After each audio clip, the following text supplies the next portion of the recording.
Με τα πρόβατα όλη μέρα ο μικρός βοσκός γυρίζει και για να περνάει η ώρα τυφλογέρα του στηρίζει. Ώσπου σκέφτηκε ένα ψέμα που ευθύς μπροστά το βάζει, λύκη τρώνε τα πρόβατα μου.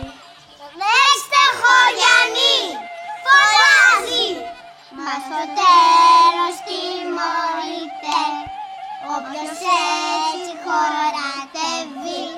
Κι όταν έχει ανάγκη βλέπει πως κανείς δεν το πιστεύει. Κι ήρθανε στα αλήθεια λύκη κι ο μικρός βοσκός τρομάζει. Τρέξε Χωριανή και φίλοι, να με σώσετε φωνάζει. Όμως ποιος θα το πιστέψει που το ξέρουν όλοι ψεύτη. Πάντα πρόβατα σκορπίσαν και η φραγίδα του πέφτει.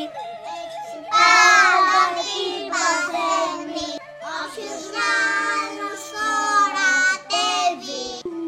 Έτσι πάντα τι παθαίνει όποιος μάλλον χωρατεύει. Όποιος έχει ανάγκη βλέπει πως κανείς δεν το πιστεύει.